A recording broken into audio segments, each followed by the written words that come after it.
Llegamos hace como 2 horas.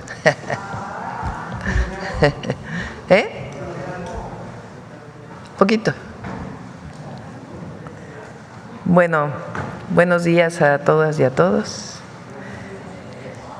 Hoy vamos a tener un enlace para que la Coordinadora Nacional de Protección Civil, Laura Velázquez, el gobernador de Oaxaca y la gobernadora de Guerrero nos platiquen cómo estamos preparados para la entrada de ya el huracán categoría 1 Eric, que se espera que pues desafortunadamente entre a las costas de Guerrero y Oaxaca en alrededor de, bueno, ahora nos va a dar la explicación, pero probablemente en la tarde de hoy inicie y mañana, aunque ya hay lluvias muy importantes en los 2 estados, y todas las precauciones que debemos tener y cómo estamos preparados para ello.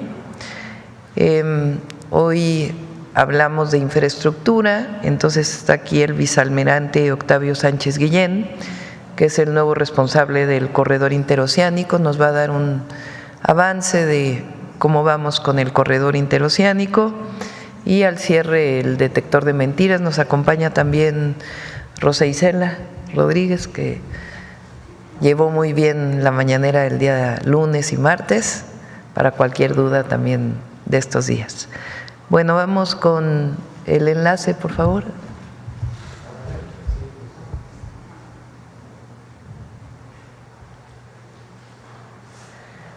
Buenos días, Laura, buenos días, Evelyn, buenos días, Salomón. Muy buen día, Presidenta. Con el permiso de usted, me voy a permitir dar un informe de las tareas que hemos realizado en el estado de Oaxaca y en el estado de Guerrero por el posible impacto del huracán categoría 1 hasta el momento llamado Eric. El último corte que tenemos, si nos pusieran la presentación, sería muy importante para que vieran la imagen de cómo se encuentra este huracán.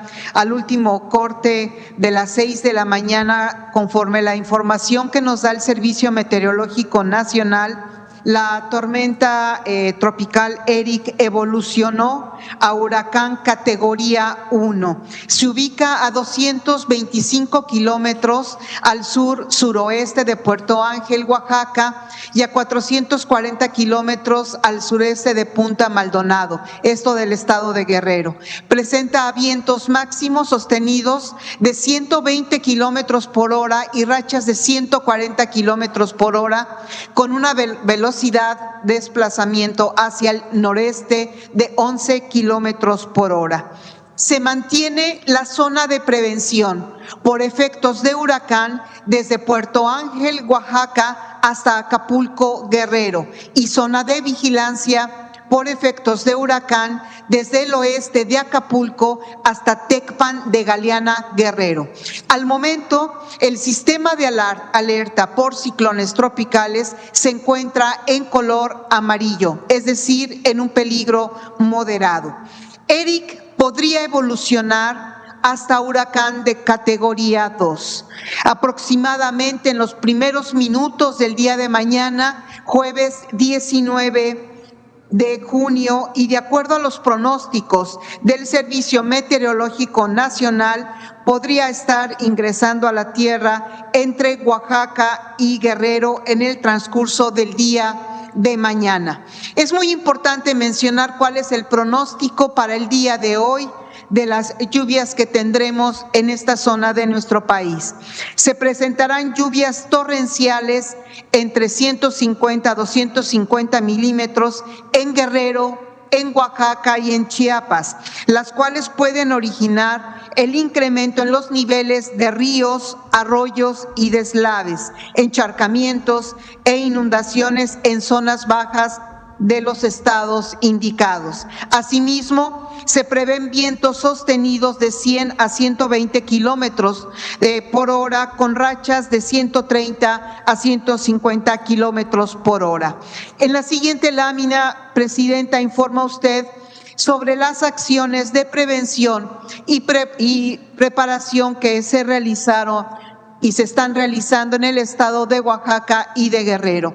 El día de ayer en Puerto Escondido, como parte de las acciones de prevención y preparación establecidas por la Coordinación Nacional de Protección Civil, se llevó a cabo una reunión con la Defensa, Marina, Guardia Nacional, la Comisión Federal de Electricidad, Conagua, el Gobierno de Oaxaca y el Ayuntamiento de San Pedro Mixtepec, donde se definieron las siguientes acciones para el estado de Oaxaca. Identificación de zonas de riesgo en donde se llevan a cabo recorridos preventivos. Asimismo, el aviso y la comunicación del riesgo a la población por medio del perifoneo y redes sociales. La definición de rutas de evacuación y activación de refugios temporales. El día de hoy, en conjunto con la gobernadora de Guerrero, la maestra Evelyn Salgado Pineda, se instalará el puesto de mando para continuar con las acciones de preparación en conjunto con los 3 niveles de gobierno en el estado de Guerrero, que se llevan a cabo los recorridos en zonas de riesgo y se alerta a la población ante el incremento de la intensidad de ERIC.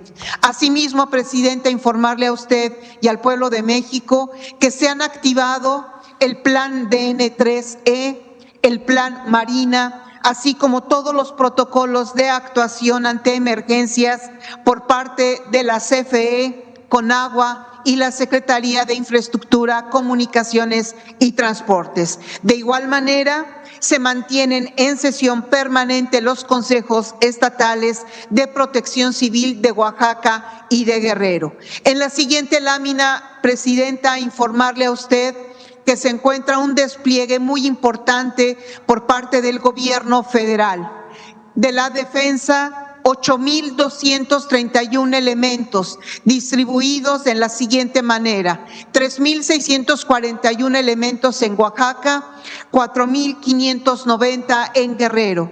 Asimismo, por la Secretaría de Marina, 9,071 elementos que están distribuidos en Oaxaca, 6,418 y en Guerrero 2,653. En el transcurso del día de hoy y de mañana, este número de elementos de servidores públicos federales se incrementará.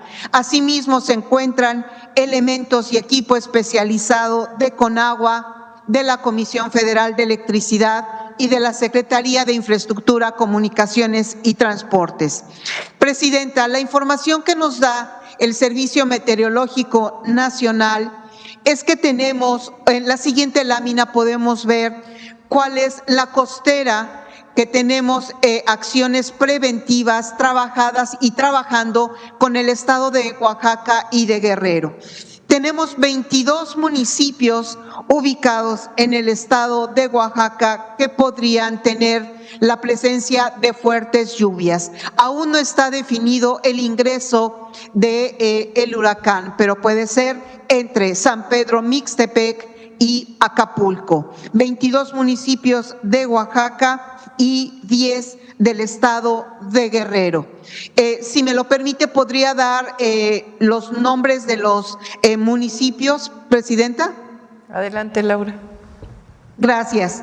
De Oaxaca, Santa María Colotepec, San Pedro Mixtepec, Villa de Tutepec, Santiago Jamiltepec, Santiago Pinotepa Nacional, San José Estancia Grande, Santo Domingo Armenta, Santiago Tapextla, Santa María Tonameca, San Pedro Pochutla, Santo Domingo de Morelos, San Bartolomé Loxicha, San Gabriel Mixtepec, Santos Reyes Nopala, Santa Catarina Juquila, San Miguel Panixtlahuaca, Santiago Tetepec, Tataltepec de Valdés, Santa Catarina Mechoacán, San Andrés Huaxpaltepec, Santa María Cortijo y San Miguel Tlacamama, esto en Oaxaca. Y para Guerrero, tomar previsiones en los municipios de Coajinicuilapa, Ometepec, Marquelia,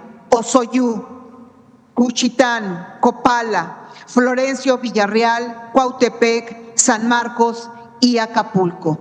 Por último, Presidenta, informarle a usted que continuamos en semáforo amarillo. Muy probablemente estaremos incrementando esta alerta en el transcurso de la tarde-noche del día de hoy. Y unas recomendaciones muy importantes para la población, aprovechando que esta conferencia, esta mañanera del pueblo llega a toda la población de nuestro país. Mantenerte informado y alerta. Hay que mantenerte alerta en las comunidades y de los comunicados oficiales y la toma en cuenta de las medidas establecidas por las autoridades de protección civil federal, estatal y municipal. Permanece en un lugar seguro y evita salir de tu casa. Evita arrojar objetos en la calle. No arriesgues tu vida al intentar cruzar corrientes de agua. Evita tocar postes, cajas de luz o cables de energía eléctrica. Evita transitar en zonas inundadas, ya que el agua puede arrastrar vehículos. Asimismo, evita cruzar ríos, arroyos, vados y zonas bajas, ya que puede ser arrastrado por las corrientes de agua. Si habitas en laderas o barrancas y observas grietas, hundimientos, inclinación de árboles o flujo de agua en las laderas, informa a Protección Civil de tu localidad. Ubica los refugios temporales cercanos. Si te encuentras en un albergue y presentas algún síntoma o padeces alguna enfermedad, avisa al equipo de salud de tu comunidad. No salgas a navegar y vigila los amarres de las embarcaciones. Si las autoridades te piden evacuar, no lo pienses y hazlo. Es por tu seguridad. Con esto concluiría yo mi participación, Presidenta. Si me lo permite, le cedería la palabra a la presidenta, a la gobernadora de Guerrero, a la maestra Evelyn Salgado, y también nos acompaña el maestro Salomón Jara, gobernador de Oaxaca, que después de la maestra Evelyn tomará la palabra. Adelante. Muchas Evelyn. gracias, coordinadora. Muchas gracias, Presidenta. Muy buenos días a todas, a todos. Con su permiso, querida Presidenta, les saludamos desde este centro de mando habilitado aquí en Acapulco para dar atención ante el paso de este fenómeno meteorológico ERIC. Comentarle, Presidenta, que desde el primer momento se instaló el Consejo Estatal de Protección Civil. Por ahí también tenemos una lámina que en estos momentos pues se mantiene en sesión permanente. Hemos establecido comunicación directa con las y los presidentes municipales, trabajamos en coordinación plena con todas las autoridades locales y federales, se suspendieron clases en todos los niveles educativos en todo el estado este 18 y 19 de junio, se han habilitado 582 albergues temporales en las 8 regiones del estado, ahí viene también en la lámina para que se pueda checar el código QR, están completamente equipados, listos ante cualquier emergencia para todas las familias que lo necesiten. Ahí aparece el código QR para que puedan ubicar su albergue más cercano. Se ha desplegado un operativo de perifoneo, se está obviamente realizando de manera intensa en todos los municipios, sobre todo en los municipios costeros y en las zonas de alto riesgo, invitando a la población a evacuar con oportunidad y con seguridad. Hemos implementado también una campaña permanente en redes sociales, en medios oficiales, en la radio comunitaria, televisión, dando información actualizada, información clara, con las recomendaciones preventivas para todas las familias guerrerenses. Además, comentarle que ya tenemos lista toda la estructura del gobierno estatal para atender cualquier afectación, acompañada de una red de más de 1,200 voluntarios preparados para brindar apoyo en campo, así como un protocolo especial de atención y evacuación para turistas. En coordinación con las Fuerzas Armadas y federales, también tenemos por aquí una imagen, se ha establecido ya operativos, ya tenemos operativos de seguridad y de logística, ahí están los voluntarios escenarios que se están preparando. En la siguiente lámina está ya el operativo con las Fuerzas Armadas, con las fuerzas federales, a quienes les agradecemos todo el apoyo. También comentarle, Presidenta, que ya hicimos un alertamiento a todas las cooperativas marinas, todos los servicios náuticos para reducir los riesgos, así como todas las recomendaciones para asegurar embarcaciones, insistiendo a no permanecer en ellas. Le comentamos que el puerto a la navegación se cerró ayer a partir de las 20 horas y por supuesto nos mantenemos en constante comunicación. Agradecerle profundamente, Presidenta, todo su apoyo, su respaldo permanente y solidario para Guerrero, y comentarles también a todas las familias guerrerenses que no están solas, que no están solos, que cuentan con el respaldo de nuestra presidenta, que nunca nos ha soltado de la mano, por supuesto, de todo el gabinete federal. Agradecer a todas y a todos los que ya se encuentran aquí en el puerto de Acapulco para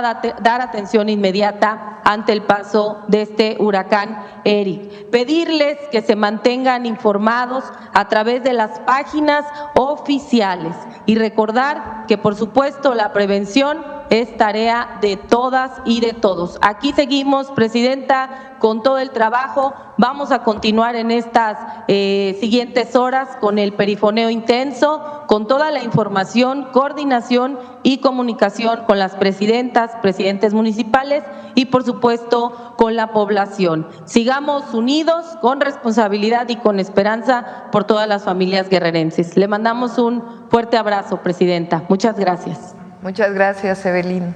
Salomón. Muy buenos días, Presidenta. Quiero informarle que el día de ayer en Puerto Escondido instalamos la sesión extraordinaria del Consejo Regional de Protección Civil con 35 presidentes y presidentas municipales de la costa oaxaqueña y de la Sierra Sur. Nos acompañaron en esta sesión la Marina, la Guardia Nacional y la Secretaría de la Defensa.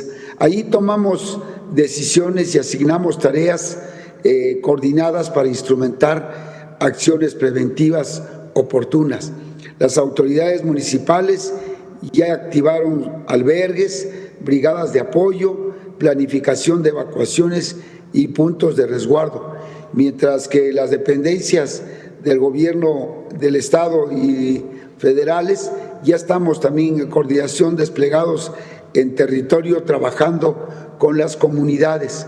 Quiero comentarle que este modelo de acción conjunta, Presidenta, es producto de las lecciones que hemos aprendido con respecto a estos fenómenos meteorológicos anteriores y nos permitirán responder en tiempo real y de manera adecuada a los desafíos que Eric pueden representar para las poblaciones más expuestas.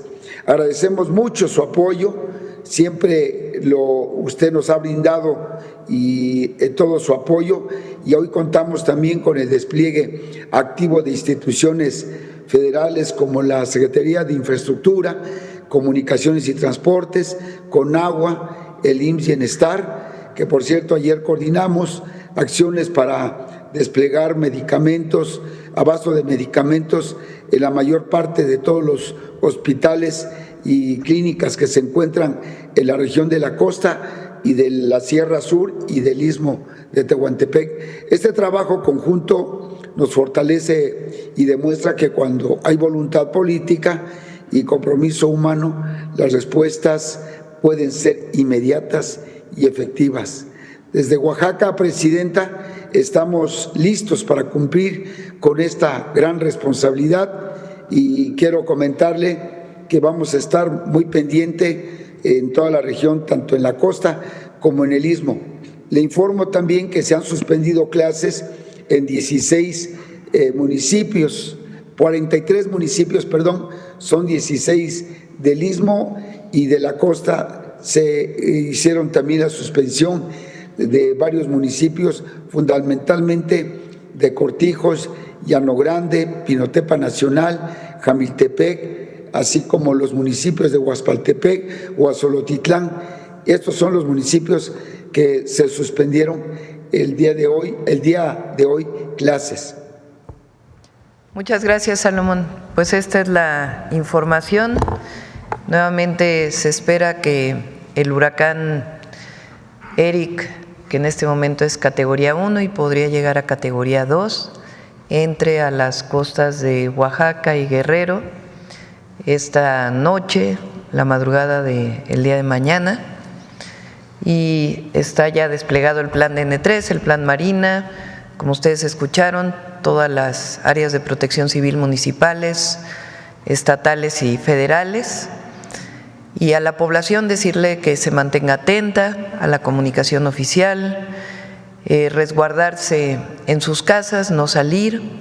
Si están en zonas bajas, cerca de ríos, cerca de cauces, es mejor que vayan a los refugios ya dispuestos, a los albergues que ya están dispuestos para esta situación, y todas aquellas personas que tienen embarcaciones que no salgan, que no permanezcan en sus embarcaciones, y por supuesto estar atentos a toda la información. Vamos a estar informando durante el día de hoy y el día de mañana.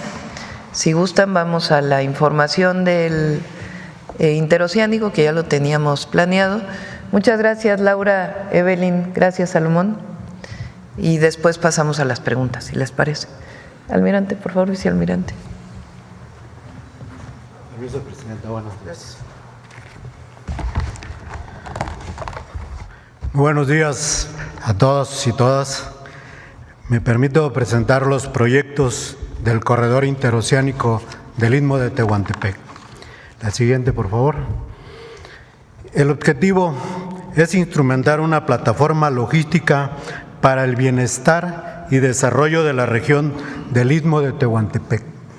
La influencia territorial y marítima comprende los estados de Veracruz, Oaxaca, Tabasco y Chiapas, e incluye las asiponas de Coatzacoalcos, Salina Cruz, Dos Bocas, Puerto Chiapas, así como 120 municipios y más de 5 millones de habitantes en dichos estados. Para cumplir el objetivo del corredor, se están rehabilitando más de 1.200 kilómetros del ferrocarril interoceánico en las líneas Z, FA, K y KA.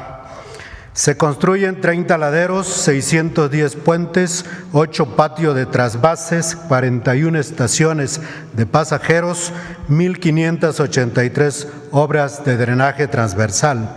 Las asiponas también amplían sus capacidades de operación. La siguiente, por favor. En la línea Z se renovaron 308.5 kilómetros de vía. Se construyeron 82 puentes con 7 laderos, 3 patios de trasvases y 16 estaciones. Quedó operativa desde diciembre del 2023 con servicios de pasajeros y cargas entre Coatzacoalcos y Salina Cruz. La siguiente, por favor. En esta línea Z se construye el complejo Matías Romero, que contendrá el Centro Único de Despacho, las oficinas generales del corredor del ferrocarril interoceánico, con toda la infraestructura logística para la capacitación, mantenimiento de trenes y accesorios ferroviarios. Esta obra estará concluida para mediados de 2026. La que sigue, por favor. En la línea FA, que va de Coatzacoalcos a Palenque, se rehabilitaron 330 kilómetros de vía, se construyeron 91 puentes, 2 patios de trasvase, 9 laderos, 667 obras de drenaje transversal y 11 estaciones de pasajeros. Proporciona el servicio de carga y pasajeros desde septiembre del 2024. Entre las líneas Z y FA, el ferrocarril interoceánico ha transportado más de 108,000 pasajeros y 514,000 toneladas de carga. Esta línea está lista actualmente para conectarse con el Tren Maya en Palenque, Chiapas, para el movimiento de carga y pasajeros. A la que sigue, por favor. En la línea FA se unirá el nuevo ramal Roberto Ayala a Dos Bocas como vía de penetración que conectará la refinería Olmeca y el puerto de Dos Bocas. Se adquirirán 2.021 predios para obtener la liberación del derecho de vía, con apoyo de la SEDATU, el Gobierno del Estado y los gobiernos municipales. Se definió el trazo de las vías dentro de la refinería Olmeca y del puerto de Dos Bocas en coordinación con Petróleos Mexicanos y la Sipona del puerto. Asimismo, el proyecto ejecutivo de este proceso concluirá en agosto próximo e iniciará su construcción. La que sigue, por favor. En la línea K, que va de Ciudad Ixtepec a Ciudad Hidalgo, conectará la red ferroviaria mexicana de Centroamérica en la frontera con Guatemala y al puerto Chiapas con la línea KA. Su rehabilitación se dividió en 3 tramos. El tramo 1, que va de Ciudad Ixtepec a Tonalá, avance tiene 96.56%. Esta obra concluirá en agosto de este año. Esta semana ya se iniciaron las pruebas de ajuste de vías circulando con el tren. El tramo 2, que va de Tonalá a Huixtla, tiene un avance de 65.86%, concluirá en junio del próximo año. El tramo 3, que va de Huixtla a Ciudad Hidalgo, tiene un avance de 69.65% y concluirá en febrero del próximo año. El avance general del proyecto es de 77.35%, mismo que concluirá a mediados del 2016, cuando se termine el tramo 2. La que sigue, por favor. Las asiponas que coordina el Corredor Interoceánico han ejecutado obras de ampliación y modernización para fortalecer las capacidades, conexión con el ferrocarril interoceánico y acceso a la red carretera y aeroportuaria. La Asipona de Coatzacoalcos tiene 2.6 kilómetros de muelles, 12 posiciones de atraque concesionadas a la Asipona y 19 al complejo Pajaritos. Sus 12 bodegas suman 55,000 metros cuadrados para almacenamiento de carga. Opera carga contenerizada, granel agrícola, químicos, maderas, metales, minerales, petroleros y carga rodada. Recibe buques de 250 metros de eslora, 40 metros de manga y 11 de calado. Como trabajos complementarios en este puerto se modifica la altura de un rack de ductos de hidrocarburos para el paso de trenes, cuyo avance es del 80.38%. La que sigue, por favor. El puerto de Salina Cruz tiene 2 muelles de terminales de usos múltiples y 12 posiciones de atraque para diversos servicios de carga. Sus 5 bodegas pueden almacenar 18.500 metros cuadrados de carga y tiene 96.100 metros cuadrados de patio. Opera carga contenerizada, granel agrícola, granel mineral, fluidos petrolíferos y carga rodada. Recibe buques de hasta 198 metros de eslora, 32 de manga y 11 metros de calado. En construcción, 2 centros reguladores de tráfico, uno para estacionamiento y otro para vialidades. Tienen avances de 75.9 y 43.9% respectivamente. La construcción de terminales especializadas de contenedores se iniciará cuando se alcance la meta de 150,000 TEUs anuales. La que sigue, por favor. El puerto de Dos Bocas cuenta con una terminal de usos múltiples con 2 posiciones de atraque. Se construye un nuevo muelle para la terminal de usos múltiples, cuyo avance actual es 98.2% y concluirá a finales de este mes. En construcción, 500 metros de la escollera este, con avance de 96.3% para alcanzar 2.140 metros en esta escollera. Sus 2 bodegas suman 3.200 metros cuadrados para almacenar 14,000 toneladas de granel mineral. Además, mueve carga de granel agrícola, coque y petrolíferos. Recibe buques de hasta 190 metros cuadrados, 35 de manga y 12 de calado. La que sigue, por favor. Puerto Chiapas cuenta con una terminal de uso múltiple con 2 posiciones de atraque y un muelle para cruceros. Sus 2 bodegas, 5 silos, un cobertizo y 7 patios suman 133.530 metros cuadrados. Mueve carga contenerizada, granel agrícola, granel mineral y turística. Recibe buques de 250 metros de eslora, 40 de manga y 10 metros de calado. Están en construcción en este puerto la unidad de protección marítima y portuaria con un avance de 94%, el edificio administrativo de la Cipona con avance de 70% y la ampliación de las vías del tren con un avance del 98%. Todas estas obras concluirán este año. En licitación pública nacional, la ampliación de la escayera del puerto para minimizar el asolve que produce este puerto. La que sigue, por favor. En otras acciones, el corredor interoceánico implementa los polos de desarrollo para el bienestar con diferentes vocaciones productivas. Actualmente se cuenta con 8 polos concesionados. En adjudicación, el polo de Ciudad de Ixtepec. Para concluir la licitación pública internacional, el polo de San Blas Atempa. Se inició la licitación pública nacional de Tapachula 1 y Tapachula 2 con la publicación de la convocatoria en el Diario Oficial, abierta del 11 al 7 de julio del presente año. En Teapa, Tabasco y Arriaga, Chiapas, están en proceso de enajenación a título gratuito por sus gobiernos del Estado para el corredor. Con ellos se tendrán un total de 14 PODEVIS que impulsarán el desarrollo económico, industrial y social de la región del Istmo de Tehuantepec en el área de influencia del corredor. La que sigue, por favor.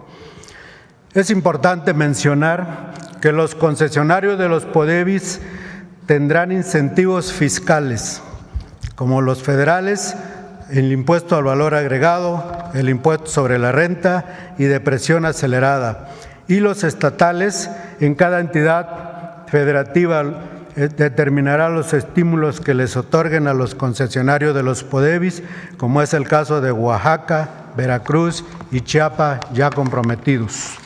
La que sigue, por favor. El corredor interoceánico del Istmo de Tehuantepec también ha realizado obras comunitarias y de vivienda para reubicación de familias, en colaboración con la SEDATU, Gobierno de los Estados y municipios del área de influencia. Desde diciembre del 2022 a la fecha se han realizado 800 asambleas comunitarias, 90 obras, 27.912 acciones de vivienda. Este año se ejecutarán 61 obras comunitarias, 21 en Veracruz, 7 en Tabasco, 12 en Oaxaca, 21 en Chiapas, que beneficiarán a más de 100,000 personas. La que sigue, por favor. Hace más de 100 años surgió el sueño de unir el Océano Pacífico con el Atlántico a través del Istmo de Tehuantepec. Hoy este sueño es una realidad.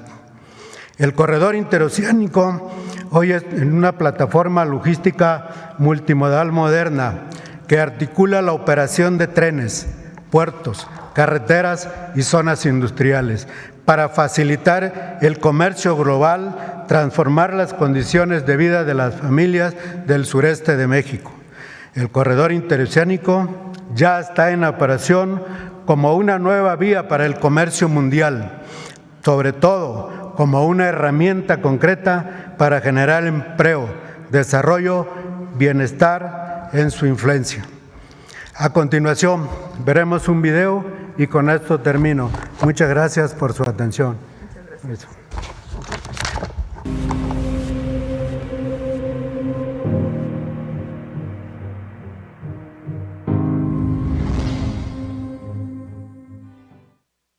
Un sueño de más de 100 años, hoy es una realidad. El corredor interoceánico une el Pacífico con el Atlántico mediante una plataforma logística en Tabasco, Chiapas, Oaxaca y Veracruz, integrada por el ferrocarril interoceánico y 14 polos de desarrollo. Un nuevo puente para el comercio global, creado para mejorar la vida de millones de personas. A 6 años de su creación, el corredor interoceánico avanza. El ferrocarril del Istmo de Tehuantepec. Más de 1.200 kilómetros de vías reactivados para trenes de pasajeros y carga. Más de 100.000 pasajeros y 500.000 toneladas de carga movilizadas por empresas nacionales e internacionales. Los 4 puertos del interoceánico, Puerto Chiapas, Dos Bocas, Coatzacoalcos y Salina Cruz, se modernizan para recibir buques de gran calado y mover más carga, con nuevos muelles y reforzamientos estratégicos. Dragados, accesos carreteros y ferroviarios. Grandes obras, como un rompeolas de 1.600 metros. Para impulsar la economía, los polos de desarrollo aumentaron de 10 a 14.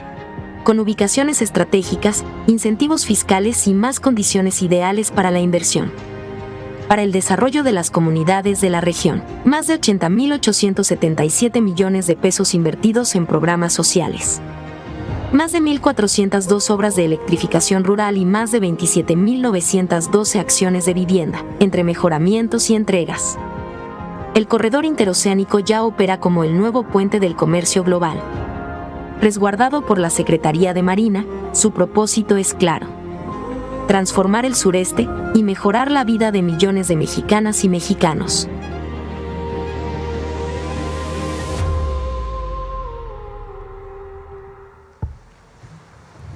Bueno, vamos a las preguntas. A ver aquí. Sí, sobre el tema. Buenos días. Juan Hernández, de Diario Basta, Tabasco Hoy, Campeche Hoy y Quintana Roo de Grupo Cantón. Sobre el caso del interoceánico, pedirle una reflexión precisamente referente a esta obra. Estamos hablando de una obra del sureste, una obra que pues lleva justicia y lleva desarrollo a 4 estados. Ahorita que veía 100 años de que se estaba planeando hacer algo en el Istmo, pues nunca se hizo nada, ¿no? Nunca, por lo menos durante los gobiernos neoliberales que decían que traerían desarrollo, traerían prosperidad, pues realmente el sureste fue abandonado. Hoy, con la cuarta transformación, con la ayuda del presidente Andrés Manuel López Obrador, se da paso a esta obra que, bueno, dicen, es a los municipios y a las zonas marginadas se les lleva esta oportunidad de desarrollo, esta oportunidad de justicia social.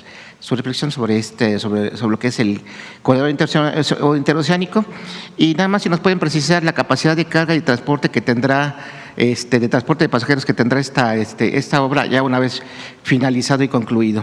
Gracias. Sería el primero. ¿Quiere comentar la capacidad?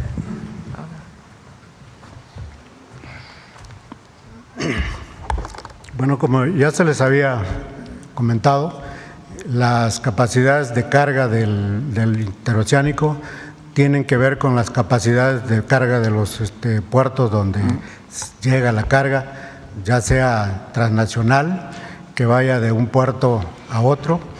Vamos a tener los 4 puertos conectados para poder mover todo tipo de carga, es decir, del puerto de Dos Bocas al puerto de Salina Cruz, del puerto de Coatzacoalcos o al puerto de Puerto Chiapas. Los 4 puertos van a estar conectados y tendrán capacidad los trenes para mover carga de uno a otro puerto, y van a poder tener capacidad para mover pasajeros también constantemente. Un aproximado que nos dé, o sea, aquí mencionaba 108,000 pasajeros, pero pues digamos en su conjunto, digo, va a ser una obra que se va a estar constantemente moviendo y bueno, pues que vean. Claro, esto depende mucho de la demanda que haya de pasajeros. Actualmente, como ustedes saben, el tren no tiene gran capacidad de pasajeros, por eso lo estamos operando apenas de jueves a domingo, pero en cuanto la gente lo empiece a utilizar, van a aumentar esas capacidades que ya las tenemos consideradas. Gracias. Gracias. Es una obra muy importante. Mira, pon la primera lámina.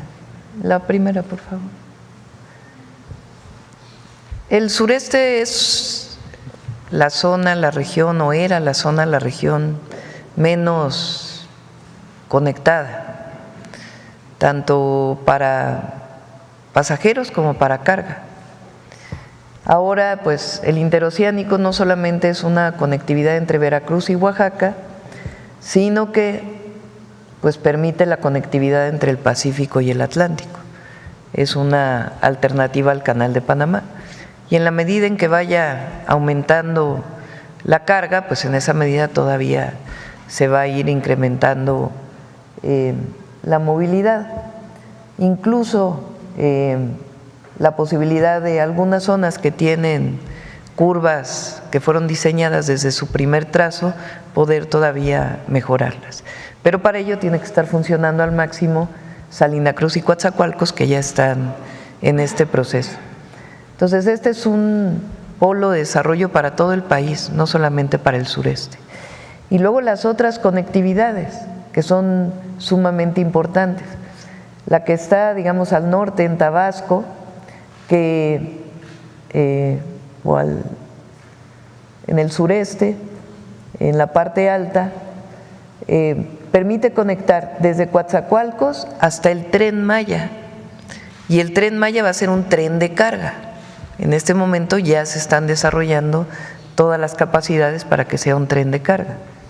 Entonces eso va a permitir que la carga pueda moverse en tren pues en toda la península, es decir, no solamente estos estados, sino también estar incluido Yucatán y Quintana Roo. Y por el lado hacia Chiapas, pues tiene la conectividad hacia Puerto Chiapas, que también se está desarrollando, y hacia Ciudad Hidalgo. Y estamos en pláticas con el gobierno de Guatemala para que el tren pueda llegar a Guatemala, por la costa de Guatemala. Entonces es un proyecto de mucha importancia para el desarrollo económico del país y un reconocimiento de lo que significa el sureste para México, además del transporte de pasajeros. Bien, como segundo tema, pues la pregunta obligada del G7. Primero, bueno, es que es por partes, porque sí se abordó muchos temas y sí me gustaría ponerme, bueno, en el caso de la llamada con el presidente de Estados Unidos, ¿qué fue lo que platicaron, los temas que se abordaron y se acordó con Donald Trump un encuentro posterior? Y bueno, ¿en qué tiempo sería? Esa sería, digamos, la primera parte del G7. Sí, como saben, teníamos preparado una reunión bilateral. Era una reunión no solamente entre el presidente Trump y su servidora, sino también con secretarios de Estado de ambos países. Él tuvo que retirarse la noche anterior, después de algunas reuniones que tuvo, por la situación en Medio Oriente, que ya saben, acá la oposición se dejó ir como si tuviera que ver con nosotros, ¿no? En comunicación con su equipo para ver cómo recuperábamos la comunicación, acordamos una llamada por teléfono a las 2 de la tarde del lugar donde estábamos, en Kananaskis, y otra pues él en Washington. Para él eran las 4 de la tarde, para nosotros las 2 de la tarde. Y ahí, bueno, primero se disculpó por no poder desarrollar esta reunión bilateral. Incluso me dijo, no puede pasar por Washington de regreso a México. Le dije, bueno, no lo tengo planeado, y además pues hay muchas cosas en México, pero ya en otra ocasión habrá la oportunidad de reunirnos. Y yo le hice un planteamiento en el sentido de, hemos alcanzado muchos acuerdos. Hoy pues tenemos una frontera mucho más segura. Hay un acuerdo en términos de seguridad que prácticamente es un primer acuerdo que se firmó en Washington, y ahora es un avance de ese acuerdo que ya prácticamente está listo para determinar la colaboración y la coordinación a partir del respeto a nuestras soberanías. En migración, pues hay una disminución muy grande de la migración que pasaba por México, y entonces le planteé que porque no teníamos un acuerdo general. un acuerdo que tuviera que ver con seguridad, con migración y también con comercio. Esto no tiene nada que ver con que se mantenga el Tratado de Libre Comercio, que se mantiene el tratado, que en todo caso se revisará, sino que en este momento podamos llegar a un acuerdo general. Ahí le mencioné también la importancia de reconocer a los mexicanos en Estados Unidos, mexicanos, familias mexicanas que llevan años viviendo, que trabajan por Estados Unidos, que él sabe de estas familias. Se lo planteé y dijo, es cierto, hay muchas familias mexicanas que trabajan por el bien de nuestro país. Entonces le planteé este acuerdo general y él estuvo de acuerdo. Entonces, el día de mañana, hoy es miércoles o jueves, el viernes va Marcelo Ebrard para reunirse de nuevo con el secretario de Comercio de los Estados Unidos para avanzar en los temas de comercio que tenemos pendientes y en el caso de seguridad y migración, que nosotros queremos que incluya a las familias mexicanas en Estados Unidos, pues ya se estaría viendo con el Departamento de Estado. Entonces fue una buena conversación, duró pues cerca de 20 minutos, estaba presente el gabinete, los secretarios que fueron conmigo, y bueno, pues esperamos que siga avanzando. Esta fue la llamada. Además, pues como ustedes ya vieron en las redes sociales, nos reunimos con el primer ministro de Canadá, también fue una reunión muy importante. Acordamos, por supuesto, seguir trabajando juntos para el tratado comercial, pero además fortalecer más las relaciones entre México y Canadá, comerciales, educativas, culturales, de inversión de empresas canadienses en México. Entonces, también fue muy buena reunión. Desde la llamada que había tenido con él, hablamos de el acuerdo que se tiene para que trabajadores mexicanos puedan ir a trabajar a Canadá, trabajadores agrícolas principalmente. Entonces fue una muy buena reunión y tuvimos oportunidad de reunirnos con Corea. También hablamos de la importancia de fortalecer las relaciones con el presidente Lula, con el presidente de Sudáfrica, con el primer ministro de la India. Fue muy buena reunión. Hablamos de la importancia también de fortalecer los lazos económicos entre la India y México, en particular en algunos sectores como la industria farmacéutica, que hoy India es muy importante, en la industria tecnológica, que también India es muy importante. Invité a que hubiera pues acuerdos de inversión, incluso entre Birmex, le platiqué que pues había aquí un equipo de Serum en México. Entonces fueron muy buenas reuniones, la verdad. México es muy bien recibido, muy bien recibido. Pero hay que decirlo, no es la presidenta de México, es México y lo que representa nuestro país. Fuimos muy bien recibidos. En la plenaria hicimos un planteamiento general sobre la paz, pues más en estos momentos.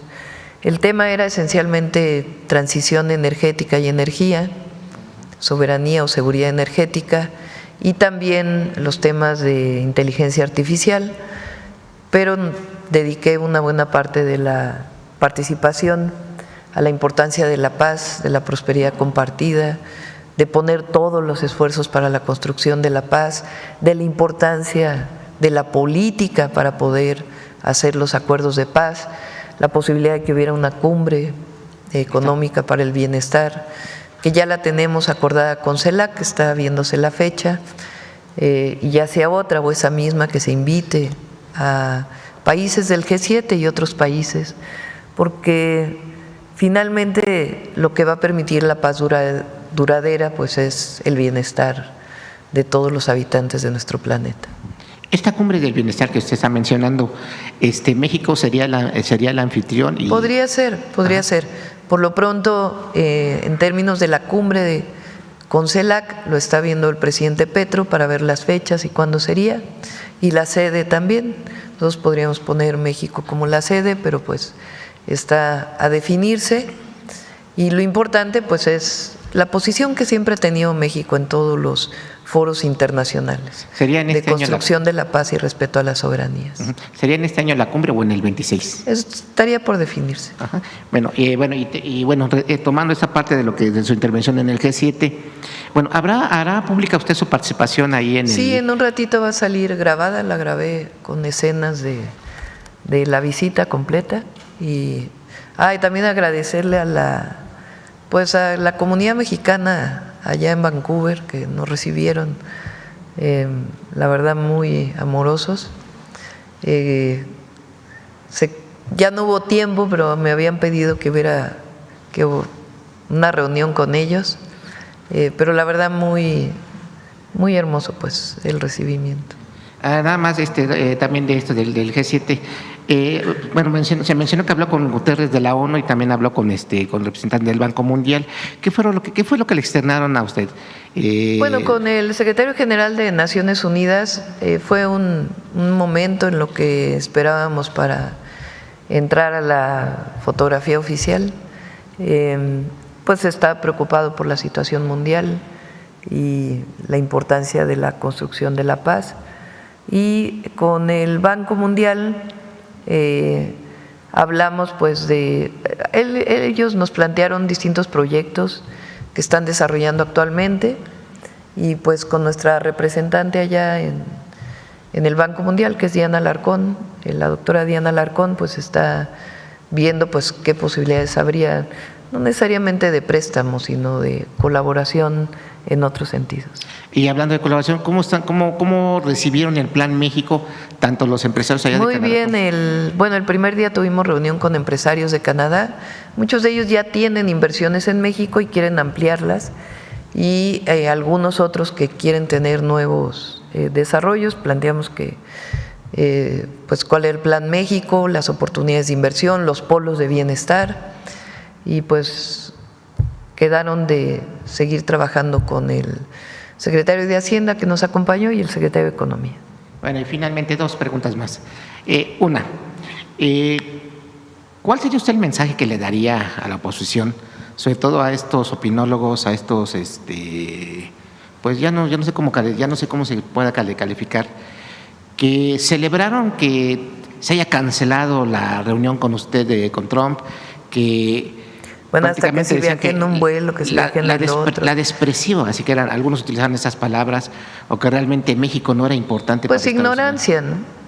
En el fondo es ignorancia, o querer tergiversar la realidad para decir que Trump se fue, o el presidente Trump se fue, para no reunirse con nosotros.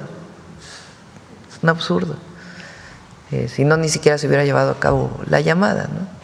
Entonces, pues él se retiró y dio los argumentos y vimos todas sus publicaciones en su red social muy preocupantes, la verdad, por la situación en Medio Oriente y esta guerra que hay hoy entre Israel e Irán.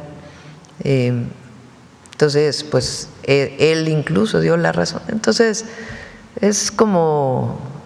pues, ya no sé, como bien dices tú, no sabemos ni qué adjetivo ponerles, pero es mucha ignorancia o querer pensar que la gente es ignorante y que los comentarios que ellos están poniendo pues van a suponer que lo que dicen es realidad. Es una posición muy mezquina el querer que le vaya mal a México en el extranjero, ¿no? Bueno, ellos… Ya ven que cuando llegamos todos decían, ojalá le vaya bien a la presidenta, porque si le va bien a la presidenta, le va bien a México. Pero ellos al revés, buscan que le vaya mal a México para que le vaya mal al proyecto que representamos. Y pues es una posición pues muy antipatriota, ¿no?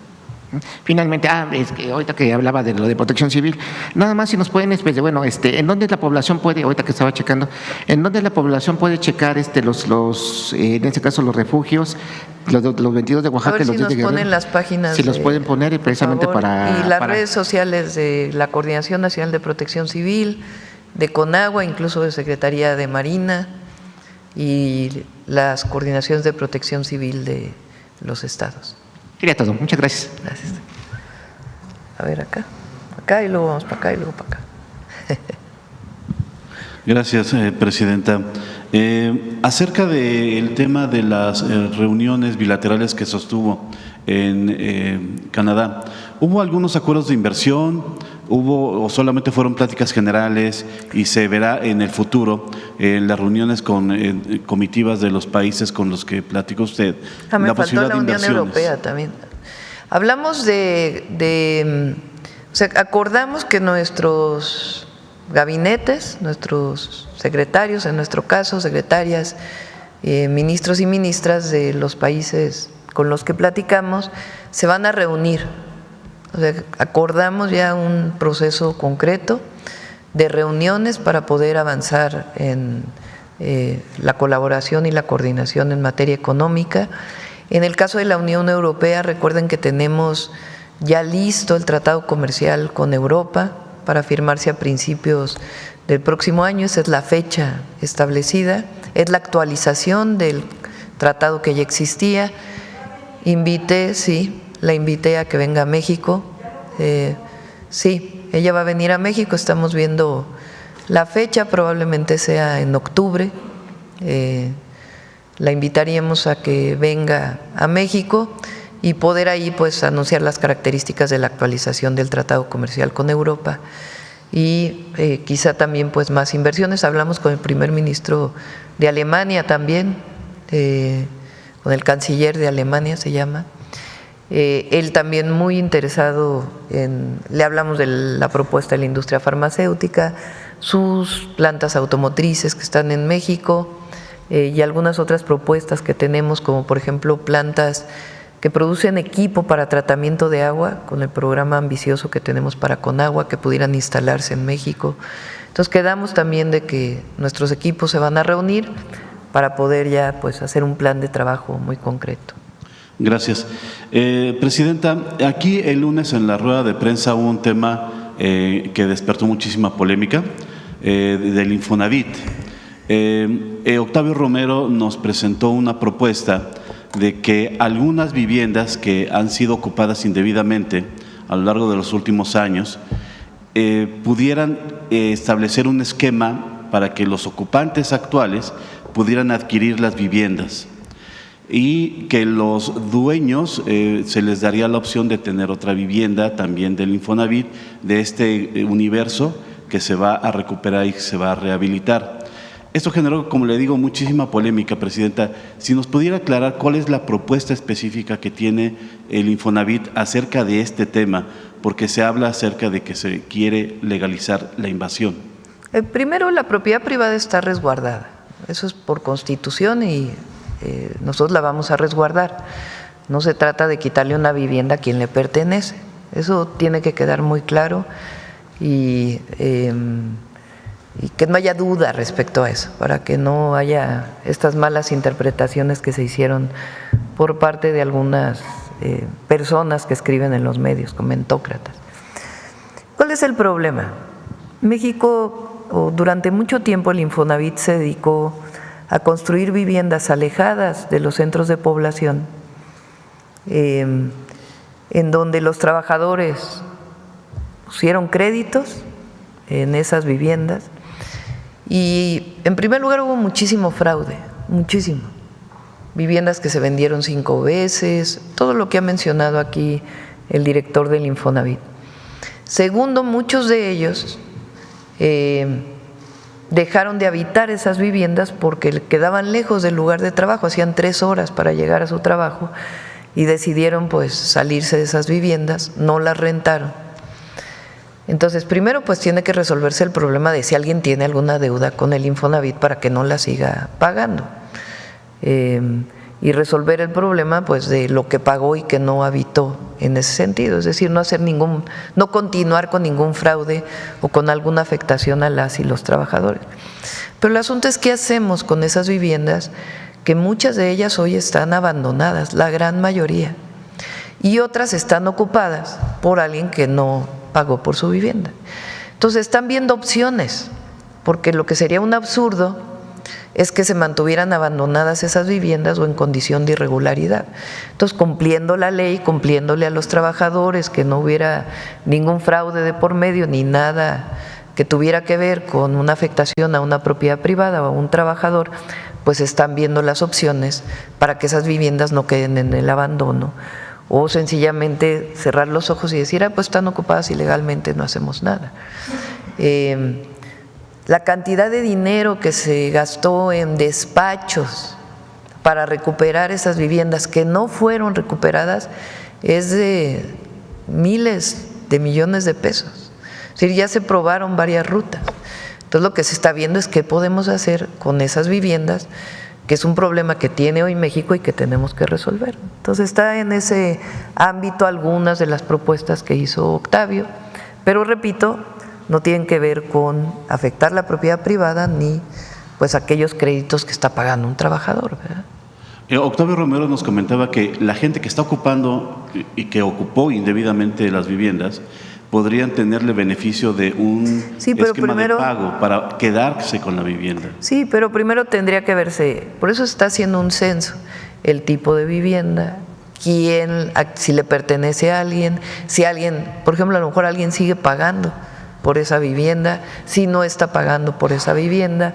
Una vez que se tenga claro, son cerca de 800,000 viviendas, imagínense. Entonces, es algo impresionante. Nosotros tenemos un plan para hacer 1,100,000 viviendas en el sexenio y hay 800,000 viviendas construidas que la gran mayoría no están ocupadas por quien tuvo su crédito, de plano no hubo ni crédito y se construyeron.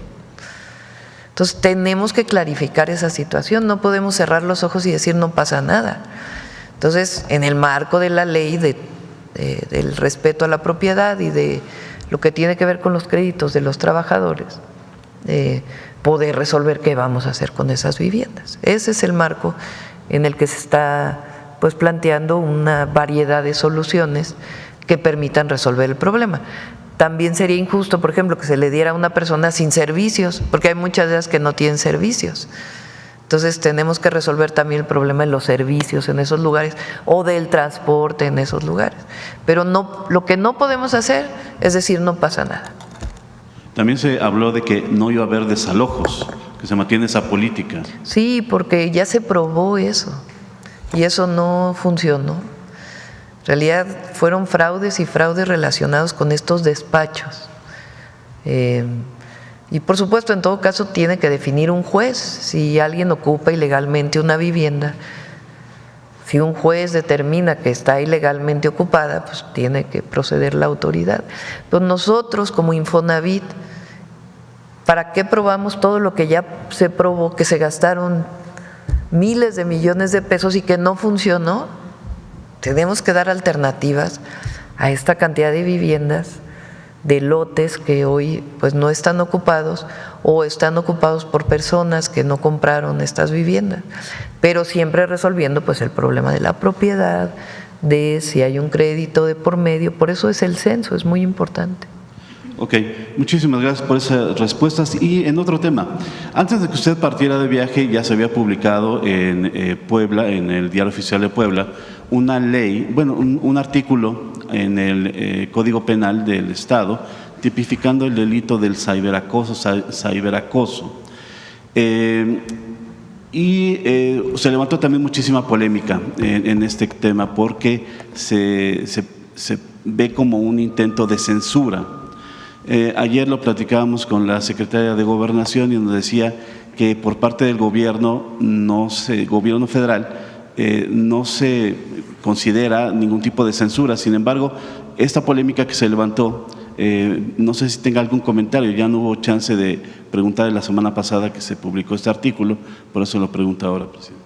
Creo que ya el gobernador ya abrió un parlamento para discutirlo, ¿no? Nosotros estamos en contra de la censura. Pero lo abrió no para tratar de modificarlo o eventualmente haya propuestas para modificar, sino para que la gente simplemente lo conozca, porque parece que no tiene intención de modificarlo, presidente. Bueno, vamos a ver, ¿no? Nuestra posición siempre es en contra de la censura y a favor de la libertad de expresión, siempre. Entonces, no vamos a estar de acuerdo con un artículo que promueva la censura, pues. Ok, gracias. Y por último, rapidísimo, en la ciudad de Tepic hace años se construyó un complejo que se llama Ciudad de las Artes. Ahí se presentaban no solamente con frecuencia actividades artísticas, sino también un festival dedicado a Amado Nervo. Ya se estaba convirtiendo en una tradición. Lo comenté el otro día. Y ya se está demoliendo, Presidenta. Sí, tiene que haber un diálogo ahí con la comunidad. Ahí le voy a encargar a la secretaria de Gobernación, porque siempre que hay diálogo se puede resolver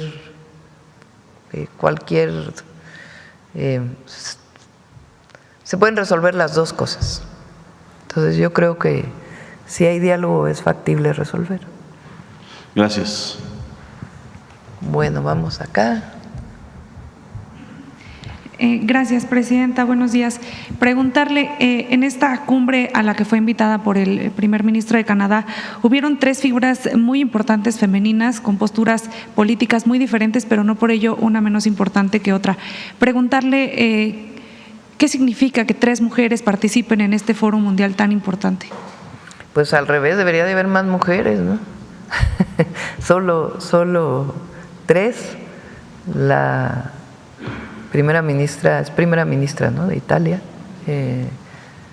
Meloni, que por cierto me tocó sentarme junto a ella en la cumbre, y la responsable de la Unión Europea, ¿no? La presidenta se llama, de la Unión Europea. Entonces, pues qué bueno que hay 3 mujeres. Y siempre pues hay posiciones distintas, ¿no?, hay que decirlo. Pero qué bueno que por lo menos había 3 mujeres. Claro, se espera la participación de más mujeres, pero además preguntarle, en estas pláticas que puedo tener con líderes mundiales, preguntarle qué le decían acerca o cómo ven a México en un tema económico, preguntar si se trató algo pues de eso. Todos ven a México muy bien. Hubo muchas reconocimientos, en algunos casos hasta alabanzas de lo que está pasando en México, de la importancia de lo que está ocurriendo, de la importancia económica que tiene nuestro país, de todos. O sea, no hubo, todos hablaron muy bien de México. Entonces, realmente algunos no lo quieren creer, no les molesta, pero México es muy bien visto en todo el mundo, en todo el mundo. Somos un gran país, que no haya estos complejos de los presidentes de antaño que no querían a México, no se sentían orgullosos. Cuando uno está orgulloso de su patria, de su pueblo, pues se transmite al mundo entero. Claro, además preguntarle, en el discurso ayer a medios de comunicación ofreció un pequeño mensaje a su regreso al país, decía que había hablado acerca de los mexicanos, los migrantes en Estados Unidos.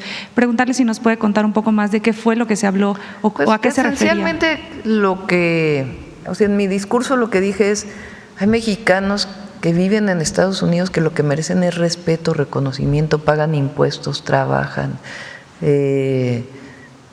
son personas de esfuerzo en todos los sectores, y lo que merecen es reconocimiento, no discriminación. ¿Y hubo alguna acompañamiento de algún líder o alguna reflexión que le hicieran particularmente al tema? Son eventos donde cada quien lleva preparado un discurso, la verdad. Y ya después de las cumbres es cuando, en todo caso, viene una reflexión sobre la cumbre. Bien, finalmente preguntarle, en su reunión con el primer ministro de India, Narendra Modi, India es muy importante en un tema de medicamentos. Preguntar si específicamente se acordó. Sí, hablamos de medicamentos, hablamos de tecnología, hablamos de muchos temas en donde podemos cooperar y colaborar. ¿Se acordó algo sobre el suministro de medicamentos hacia nuestro país? Más que el suministro, lo que nosotros queremos son inversiones conjuntas. O sea, porque ya traemos…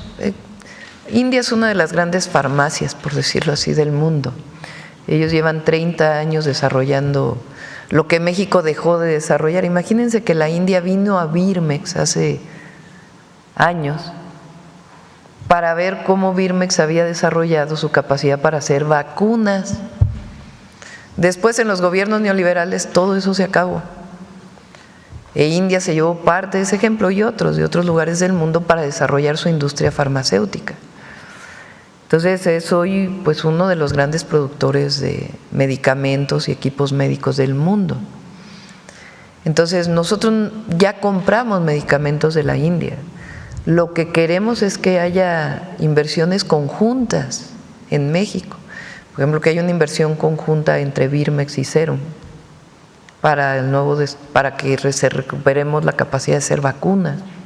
Ahora es al revés, nosotros vamos para allá, para toda la nueva tecnología que han desarrollado, podamos desarrollarla en México y también que empresas de la India puedan invertir en México para tener mayor capacidad de producción de medicamentos y equipos médicos en nuestro país, además de las propias empresas mexicanas, por supuesto.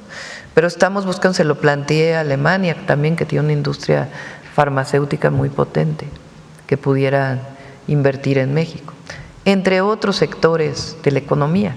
Y hay mucho interés. Por supuesto, una parte del interés tiene que ver con seguir exportando a Estados Unidos, que es el principal mercado del mundo.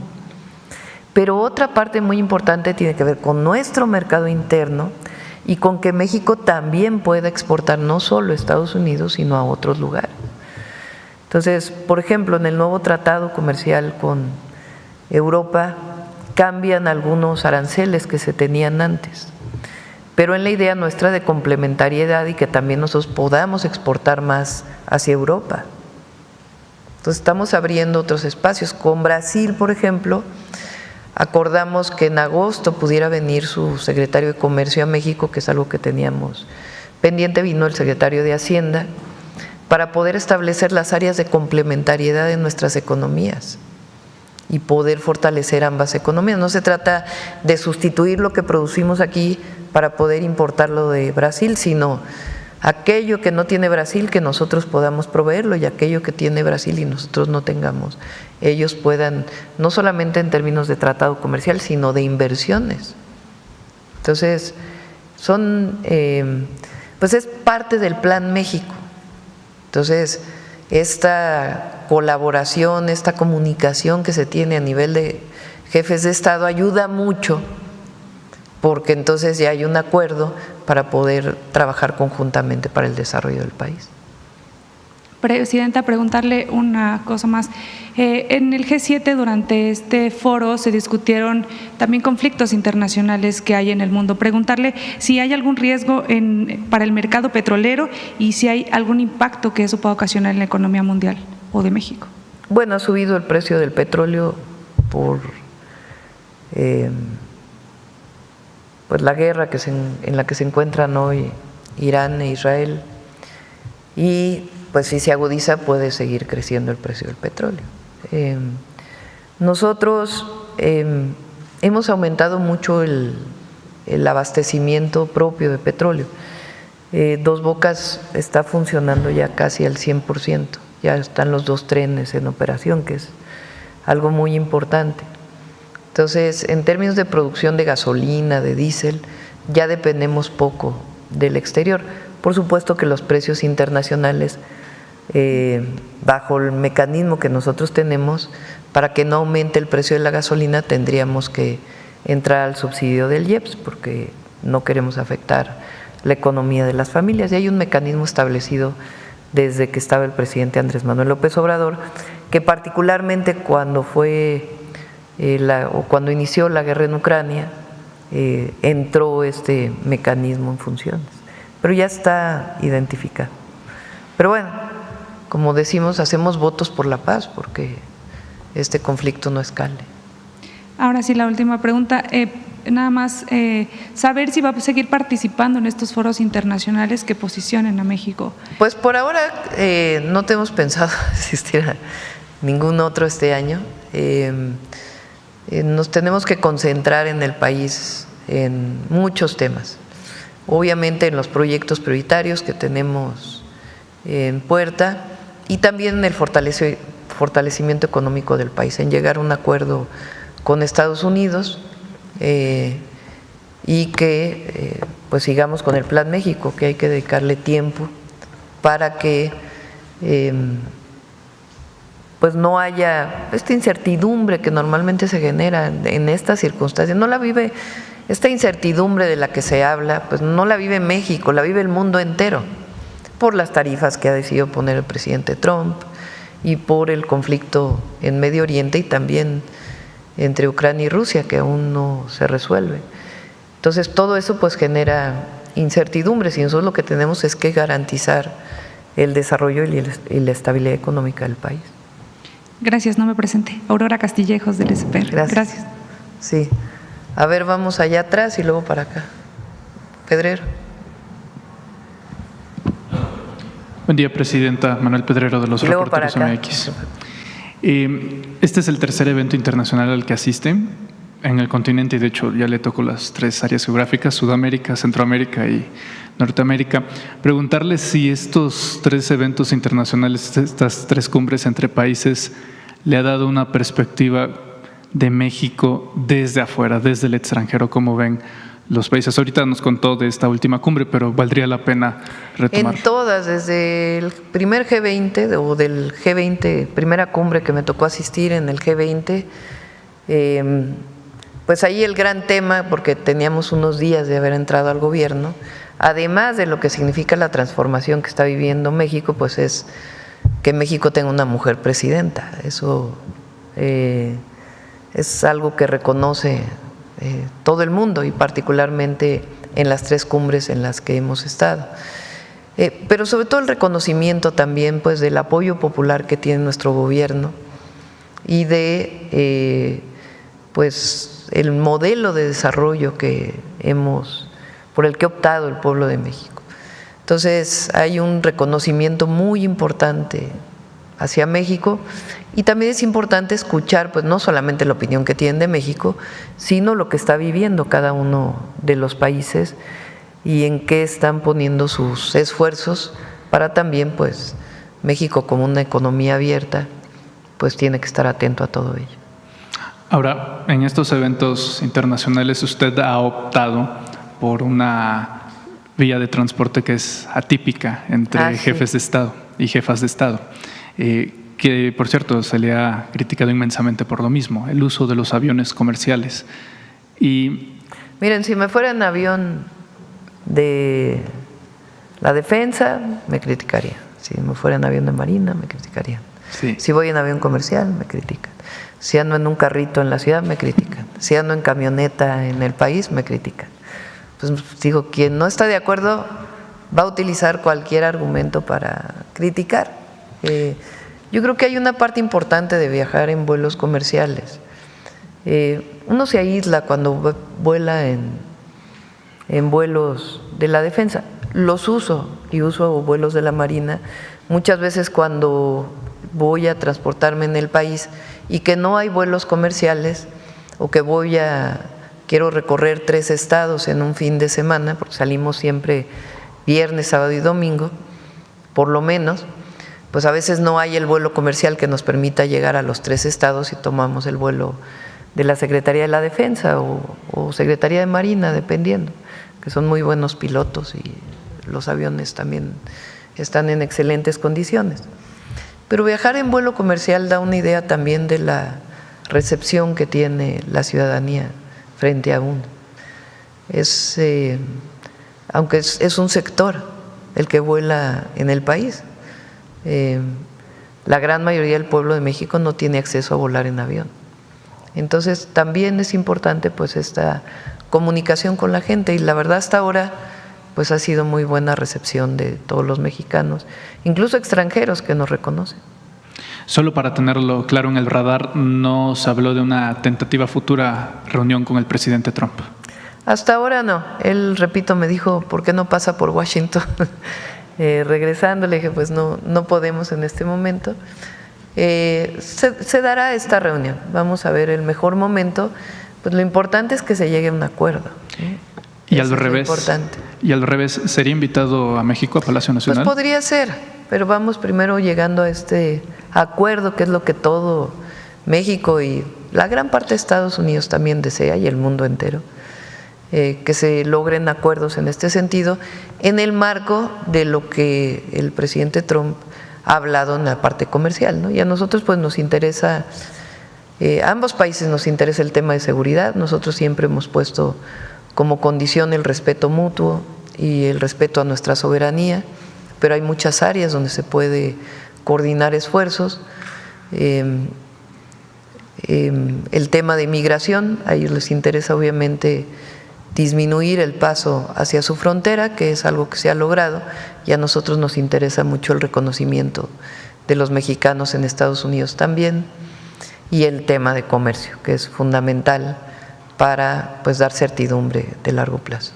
Para finalizar, Presidenta, en Reporteros MX hemos hecho un seguimiento de estas protestas que se han dado en Los Ángeles, California, y en algunas fotografías que incluso fueron retomadas por el gobierno del presidente Trump a través de las cuentas del Homeland Security, se ve pues esta fotografía donde hay un protestante con máscaras de la muerte de Misfits sosteniendo la bandera mexicana, y en una de estas patrullas destrozadas está escrito una leyenda, obviamente vandalizada por aquellos protestantes, que dice Ébola 3. Julius Evola fue un pensador italiano fascista, politólogo fascista, que fue muy amigo de Benito Mussolini y que actualmente dentro del debate público de los Estados Unidos es recurrentemente utilizado por el MAGA, el Make America Great Again. De manera que pues parecería contradictorio que los mexicanos por alguna razón escribieran en estas patrullas, o como lo quiere dar a entender los medios de comunicación en Estados Unidos, que son mexicanos escribiendo el nombre de pensadores italianos, como que no suena muy de nuestros connacionales. Sí, un estudio muy interesante que hicieron. Yo lo dije 2 veces, es una provocación. O sea, no es… Uno siente orgullo cuando ve la bandera izarse frente a una injusticia, pero no es, primero, la violencia no es la forma. Entonces nosotros no podemos caer en ninguna provocación, no podemos enaltecer una escena violenta en donde se usa la bandera. Eso no. Toda la vida hemos luchado pacíficamente. Entonces no podemos estar enalteciendo esas imágenes. Enaltecemos nuestra bandera y nos sentimos orgullosos de la bandera, pero siempre hay que usarla en espacios pacíficos, no esta forma violenta, que además, pues ahora sí que tiene toda la facha de provocación, más con lo que mencionas. Se parece un montaje para hacer mal, ver mal a los mexicanos o justificar acciones más violentas. Entonces, pues nosotros también en nuestro país tenemos que ser muy responsables. Entonces, hay libertad, nadie va a poner censura, pero sí pensar muy bien qué promovemos y qué no. Y me parece que es responsable decir, la violencia no, actos violentos no. No, de este tema en particular no. Sí hablé de la importancia que debe haber del reconocimiento a los mexicanos que trabajan honestamente en los Estados Unidos. Ahorita que mencionó la palabra montaje, Carlos Loret estuvo en viene en el detector del día de hoy. Sí, adicionalmente le hizo una entrevista a la alcaldesa de Los Ángeles, no sé si tuvo oportunidad de verla, sí. Y ella misma reconoce que es una provocación de Kristi Noem de adjudicarle las protestas en California. No sé si primero, pues ya hablamos de eso en su momento, es falso eso que se pretendió hacer y que aquí la derecha casi fueron los promotores de eso. Conocí a la alcaldesa de Los Ángeles cuando fui a Los Ángeles, ¿se acuerdan que fui a Los Ángeles antes de que iniciara la campaña, cuando andábamos, pues no sé si ya había iniciado lo de la encuesta de Morena o fue antes, no recuerdo ahorita exactamente la fecha, pero fuimos, o en la intercampaña tal vez, fuimos a Los Ángeles, ahí en el auditorio $1 Million. Y allí tuve oportunidad de conocerla. Es una mujer muy progresista, digamos, y pues yo había sido jefa de gobierno, había mucha comunicación con la ciudad de Los Ángeles y hubo oportunidad de conocerla. Ella se refiere a eso en la conversación. Muchas gracias, presidenta. Gracias. A ver, vamos acá y luego ya no nos va a dar mucho más tiempo. Lo dejamos. Ya pasaste hace poco, reina. No. A ver acá. Libre expresión. Gracias, presidenta. Celsin Juárez, de noticiasdefrente.com. En el marco del G7, ayer algunos comunicadores y miembros de la oposición en redes tacharon al presidente de Brasil, Lula da Silva, de misógino por la forma en la que la tomó de la mejilla. ¿Usted qué opina? ¿Usted cómo sintió este saludo? Pues a ver, los brasileños y particularmente el presidente Lula, así abraza a todo el mundo. Si ustedes vieran cómo abraza, es una expresión de amistad, no lo tomo como algo un ataque ofensivo, machista, misógino. No, es una manera de él de expresarse, ¿no? Y nosotros defendemos pues, lo que representamos, primero como país y como mujer, pero fue una expresión que él usa para, no solo lo hizo conmigo por ser mujer, sino a otras personas también los abrazó de la misma manera. Gracias, presidenta. También en días recientes el hijo de Donald Trump, Eric Trump, pues mencionó que si México se atreve a atacar a Estados Unidos sería aniquilado en 4 segundos, comparando pues el conflicto actual que mantiene Irán e Israel. ¿Qué opinión tiene sobre estos comentarios que además los hizo para un canal de televisión? No quisiera yo comentar, porque la verdad, ¿para qué entramos ahí Creo que él se refería por la cercanía, ¿no? en términos de la comparación, pero no, prefiero no entrar en estos comentarios. Estamos construyendo una buena relación y no quisiera yo afectar ese buen momento que está después de esta llamada. Y lo que sí, pues siempre vamos a defender a México y a los mexicanos en México y en cualquier lugar del mundo. Gracias, presidenta. También saber qué información tiene sobre el asesinato de la alcaldesa de Tepecaltepec, allá en Michoacán, Marta Laura Mendoza, y su esposo. Sí, ya no pude llegar el día de hoy al gabinete de seguridad, llegué prácticamente directo a la mañanera. Y ayer informaron, fue ayer, ¿verdad? Fue después sí. Informaron en el gabinete, me dice Rosa Isela, y le pedimos al Gabinete de Seguridad que pueda informar más tarde. Bien, ya por último, presidenta, el periodista Jorge Luis González Valdés del diario Tribuna de Campeche fue vinculado a proceso bajo el cargo de discurso de odio por la jueza de control Guadalupe Martínez Taboada. Todo esto presuntamente por haber criticado a la gobernadora Laida Sansores, gobernadora de Campeche. Pues una situación que ha generado controversia entre los periodistas en el estado. Además, se le prohibió al comunicador ejercer el periodismo y una multa de 2 millones de pesos. Presidenta, ¿qué opinión tiene sobre esto? Sí, así como el artículo sí lo leí en el caso de Puebla. El caso de Campeche no conozco exactamente cómo es la situación, pero cualquier cosa que tenga que ver con la censura estamos en contra. Que quede perfectamente claro. ¿Está garantizada la libertad de expresión en México? Está garantizada la libertad de expresión y las y los gobernadores deben garantizarla. Gracias, presidenta. Pues necesito ver exactamente cuál es el tema en Campeche, enterarme bien, pero todo lo que tenga que ver con coartar la libertad de expresión no debe ser castigado y menos penalmente. Bueno, a ver, vamos aquí y luego Sonora, y creo que ahí le vamos a dejar porque ya son 9:10. Gracias. Buenos días, presidenta, servidoras, servidores públicos, compañeros y compañeras. Sósimo Camacho, de Luces del Siglo y Luces Mañaneras. Presidenta, en esta semana que concluyó, hubo una nueva investigación de carácter científico, más bien se presentaron los resultados de una investigación de carácter científico acerca del glifosato. Estuvo a cargo del Instituto Ramazzini y que ya fue incluso corroborado por pares también de otros institutos de carácter científico, de Estados Unidos incluido. Y lo que están señalando es de que, en efecto, el glifosato causa cáncer en su manipulación, incluso a dosis que durante mucho tiempo las transnacionales que lo producen dijeron que era seguro. En ese sentido, preguntarle en qué ha quedado este plan de México para ir erradicando el glifosato.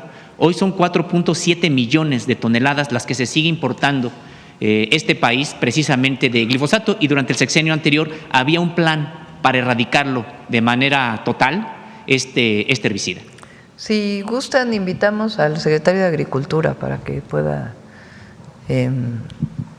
por cierto, bueno, ahorita lo comento. El secretario de Agricultura para que pueda dar toda esta información. Se está… no con este producto, pero sí con otros que todavía estaban permitidos en México. Se está trabajando ya con COFEPRIS para que queden prohibidos, muchos que están prohibidos prácticamente en todo el mundo menos en México, incluido el DDT, imagínense. Entonces van a salir una serie de productos que ya COFEPRIS va a establecer que está prohibida su venta. Y bueno, vamos a pedirle a Julio Verdegué que venga a informar. En ese sentido también, Presidenta, México, por supuesto, compra a Estados Unidos y a otros países, pues verduras, hortalizas, que son precisamente parte del uso del propio glifosato. ¿Habrá también una estrategia en ese sentido sobre qué comprar? Ya que, si gustan, el secretario de Agricultura que pueda ampliar sobre esto. Muy bien. Presidenta, en Luces del Siglo hemos profundizado las investigaciones sobre los tribunales unitarios agrarios. Yo aquí alguna vez le planteé lo de los magistrados. Sí, lo estamos revisando también eso. Pero estábamos esperando que pasara. ¿Qué pasará? La reforma al Poder Judicial, la votación. Sobre todo para los nuevos para poder, nombramientos. También en el Tribunal de Justicia Administrativa faltan nombramientos. Lo que quiero comentarle con respecto de los tribunales unitarios agrarios es de que, bueno, pues hemos detectado que los secretarios de acuerdos, que son los segundos precisamente en estos tribunales unitarios agrarios, se han hecho también de derechos agrarios, parcelarios, en ejidos, en comunidades agrarias, donde ellos tienen jurisdicción, es decir, se convierten precisamente en posesionarios, avecindados o incluso ejidatarios, y empiezan a obtener derechos parcelarios por cientos de hectáreas donde ellos precisamente deben de impartir justicia. Hoy, para no extenderme, solamente le voy a exponer un caso de Joel Romero Rodríguez, secretario de Acuerdos del Tribunal Unitario Agrario de Guasave, Sinaloa, quien se hizo de 27 derechos parcelarios por 200 hectáreas en 2 ejidos de su jurisdicción. Sin embargo, Presidenta, resulta que también su hermano, Leonel, es secretario de Estudio y Cuenta de otro tribunal unitario agrario, en este caso de Celaya, y también ellos, estos 2 hermanos, son cuñados de Eugenio Ayala Armenta, titular del Tribunal Unitario Agrario de Durango. Es decir, se trata de una serie de conflictos de interés, que solamente en este caso le presento uno, y que terminan incluso amparándose para no ser reubicados cuando llega el tiempo de ser reubicados de manera legal. Argumentan incluso estar enfermos, meten licencias médicas, precisamente para no ser reubicados. Pasan los meses y muchas veces hasta se desisten y ya los dejan en esos lugares donde han acumulado intereses, poder y también tierras, en este caso de los secretarios de los… No, pues hay que revisarlo. De ser cierto, pues tiene que procederse. Sí, de hecho es información que hemos obtenido del propio registro agrario. Pásanos la información y con gusto lo revisamos, por supuesto. Presidenta, en otro tema, hace algunas semanas publicó Diario Red pues los saldos de la deforestación en México. En 20 años, México ha perdido 4.77 millones de hectáreas de bosque. Se trata de un territorio más grande que Bélgica o 2 veces El Salvador. Esto en 20 años. La tasa precisamente de deforestación es de 207.665 hectáreas al año. Sin embargo, en el sexenio pasado, bueno, pues hubo una reducción, quedó en 183.882 hectáreas perdidas de bosque. Sin embargo, bueno, pues sigue siendo todavía una pérdida muy, muy importante. Preguntarle si su administración tiene alguna meta en este sentido para reducir la deforestación que ocurre en México. Voy a pedirle a Alicia Bárcenas que pueda venir a la mañanera. Me presentaron hace 2 semanas porque pedí Estamos haciendo un estudio de imagen satelital para ver el impacto de Sembrando Vida en la revegetación del territorio nacional. Y están haciendo un estudio muy detallado. Hay imágenes de satélite que tiene la Secretaría de Agricultura y CONAFOR, inclusive casi parcela por parcela. Son muy importantes los resultados de Sembrando Vida. Lo vamos a traer aquí porque hay imágenes de cómo había terrenos pues que en algún momento habían sido agostaderos, que se habían dedicado al ganado, se habían deforestado, estaban abandonados, y cómo hoy se empieza a ver la revegetación de todas esas parcelas. Y al mismo tiempo en otras zonas donde no está sembrando vida, cómo ha aumentado la deforestación. Entonces hay una reducción en los últimos 6 años de la tasa de deforestación en el país muy importante en el periodo del presidente López Obrador, y al mismo tiempo la revegetación de una buena parte del territorio.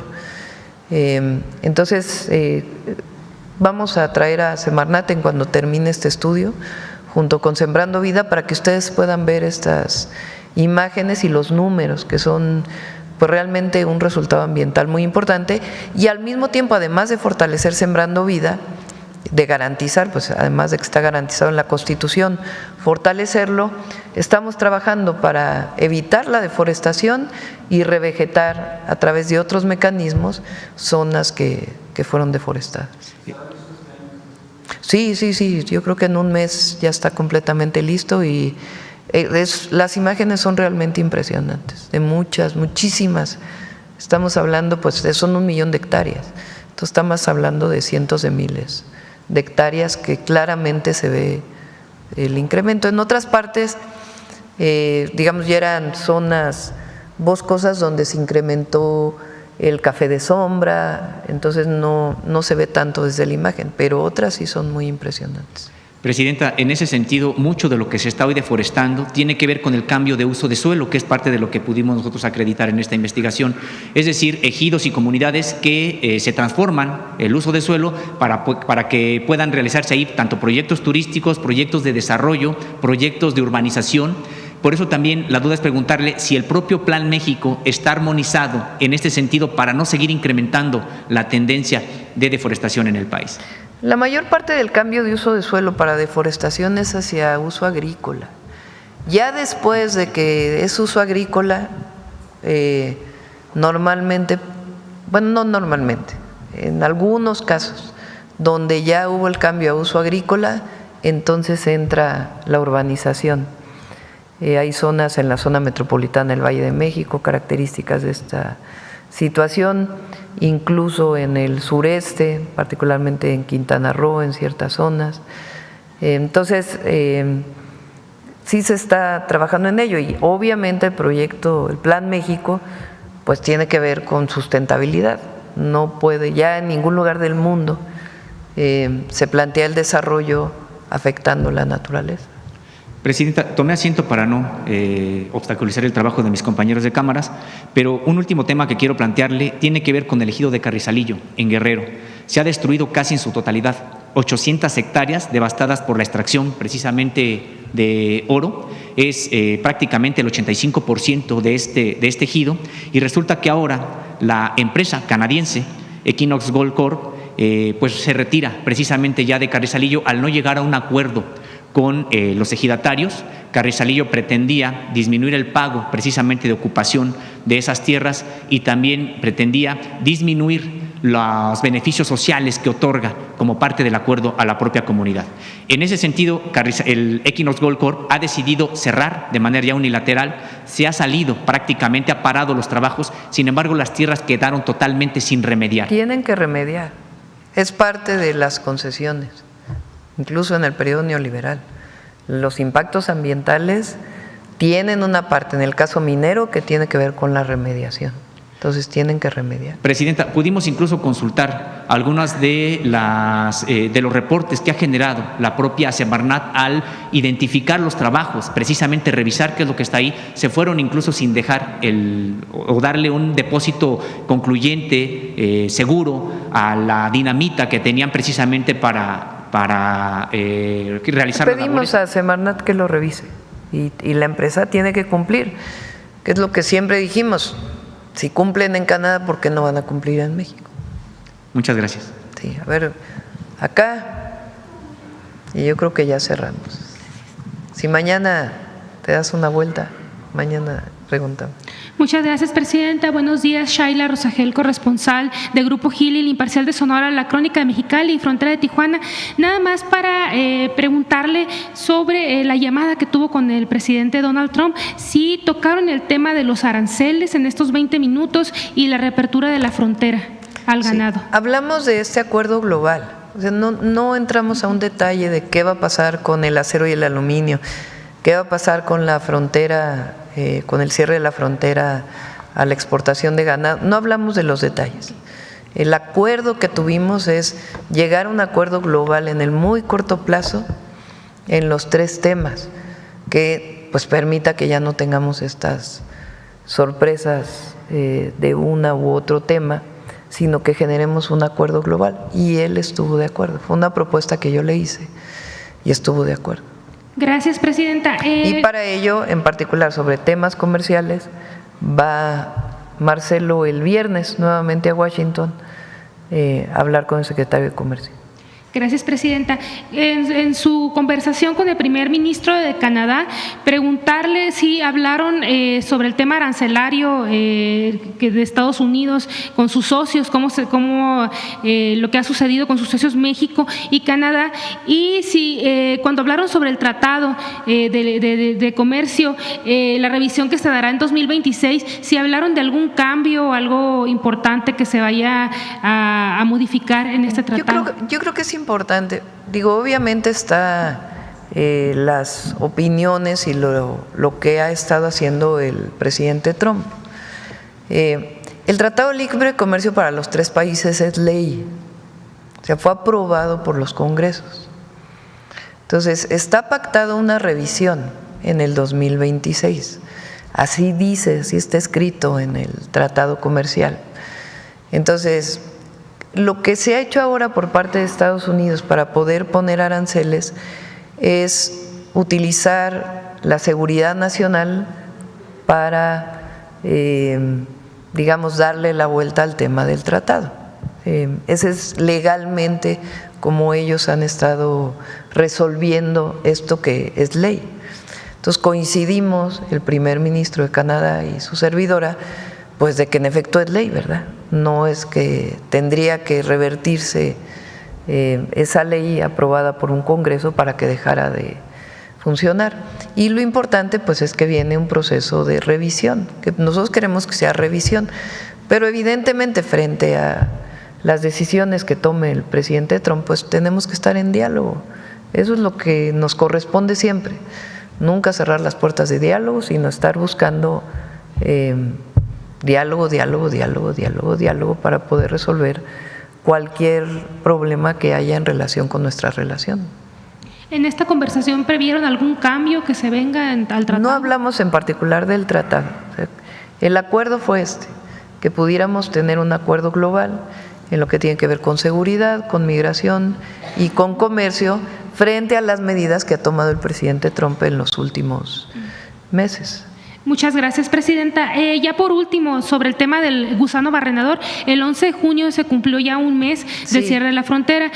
Los ganaderos, platicando con los ganaderos, dicen que han dejado de llegar a México, no son pérdidas porque el ganado ahí está, pero han dejado de llegar 350 millones de dólares en este mes. Sí, les está afectando evidentemente, pues más esta prolongación.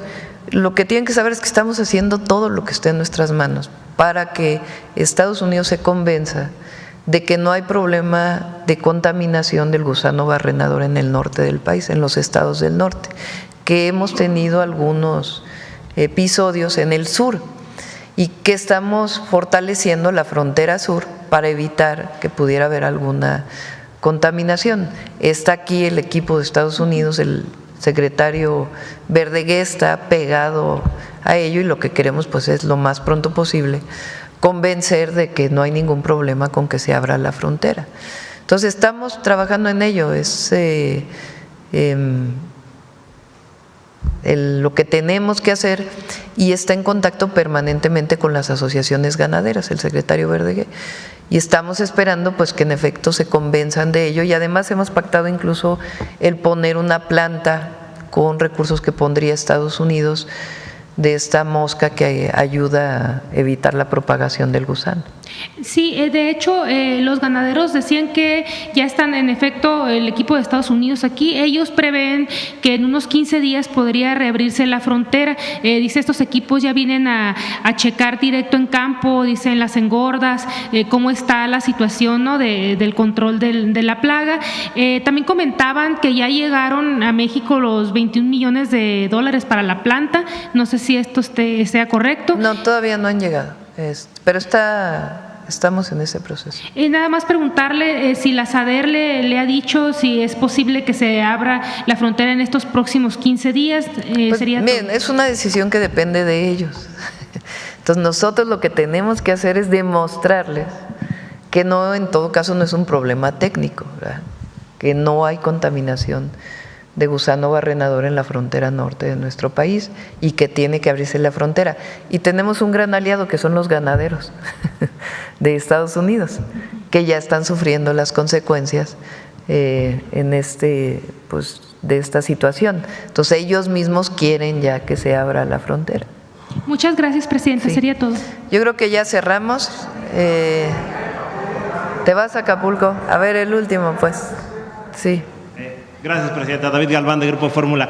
Rápidamente, nada más, ¿qué nos puede comentar acerca de este reforzamiento de seguridad que se ha realizado en Sinaloa? Vimos al secretario Omar García Harfuch precisamente publicando en sus redes sociales y hablando de este despliegue, de este reforzamiento que se espera precisamente para detener pues esta violencia en medio del fuego cruzado entre dos cárteles. Y por otra parte, finalmente, preguntarle respecto a cuál es su mensaje a los mexicanos, a la comunidad mexicana, respecto a estas redadas que están realizando en Estados Unidos. Hay mucha preocupación, la gente sin papeles pues está evitando prácticamente salir de sus casas en la zona de California, en la zona de Pomona, de Fontana. ¿Qué les diría y cómo ve que supuestamente se está pues adelgazando o se está disminuyendo las medidas a partir de la presión que hubo del sector agrícola, del sector hotelero, pues para decir que pues no les pueden seguir deteniendo a las personas que son pues quien sostiene precisamente estos sectores en Estados Unidos? Muchas gracias. La primera pregunta, perdón. El secretario García Harfuch, el reforzamiento de Sinaloa. Lo de Sinaloa.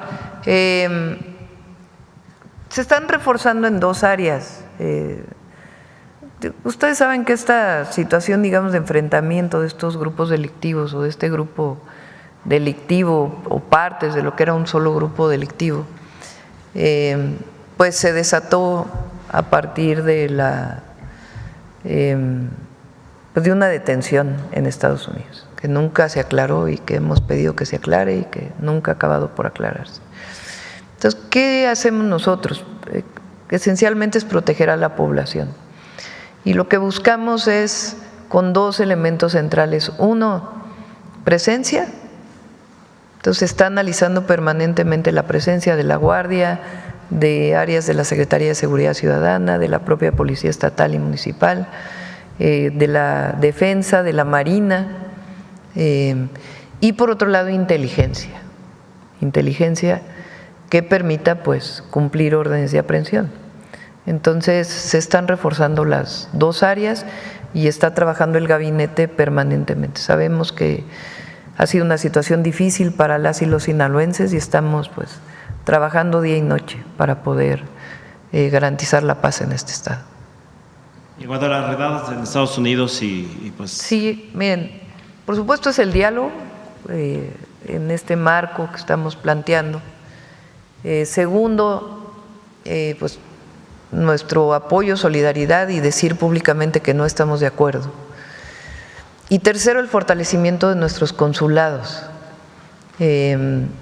Estamos, por cierto, quiero reconocer el trabajo del cónsul de Los Ángeles, que ha estado haciendo muy buen trabajo y lo estamos apoyando para que pueda seguir haciéndolo. Y de otros cónsules también. Viene el cambio de los consulados en unos meses, porque algunos tienen que pasar por el Senado para fortalecer, pero estamos fortaleciendo toda la comunicación con la comunidad mexicana allá, para que sepan qué hacer. Agradecemos a Demián Bichir, ¿verdad? Que grabó un mensaje para poder dar la información de qué hacer, en qué casos. Estamos fortaleciendo el teléfono, el apoyo legal, las visitas a los centros de detención para garantizar que tengan el apoyo legal que requieren los mexicanos y toda la información que podemos dar para la protección de los mexicanos en Estados Unidos. Entonces, estamos en estos 3 niveles trabajando y pues haciendo todo lo que podemos hacer para proteger a nuestra comunidad, que se merece todo, y que lo que no se merece es que haya esta discriminación y este llamado de que son criminales. Por cierto, no es solo a México, porque hay que decirlo.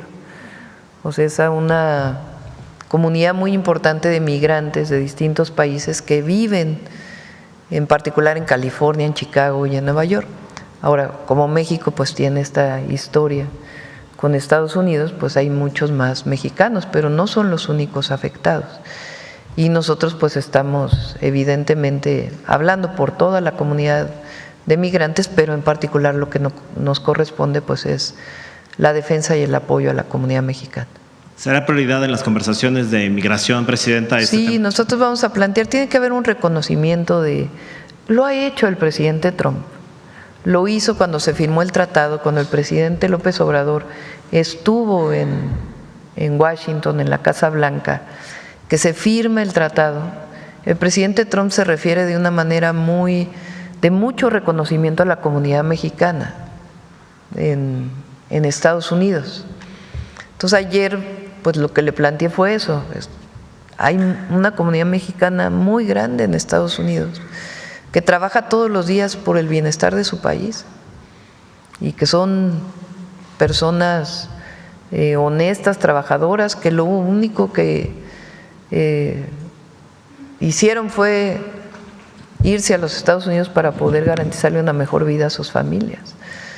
Entonces, queremos que sea parte de estas conversaciones el reconocimiento de los mexicanos en Estados Unidos y continuar con este diálogo y la protección a nuestra comunidad. Bueno, vamos con el detector de mentiras, ya se alargó mucho. Mañana nos vamos a ver. Mañana. Con su permiso, Presidenta, buenos días a todas y todos. La elección judicial continúa siendo pretexto para las mentiras.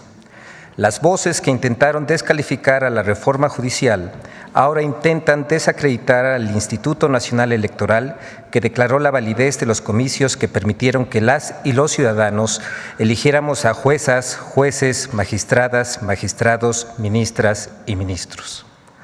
Por otro lado, sin considerar la situación de las y los migrantes en Estados Unidos, hay quienes insisten en manipular la información sobre las movilizaciones ocurridas en ese país, alimentando así la narrativa que estigmatiza a las y los migrantes. Veamos el video del detector de mentiras de esta semana.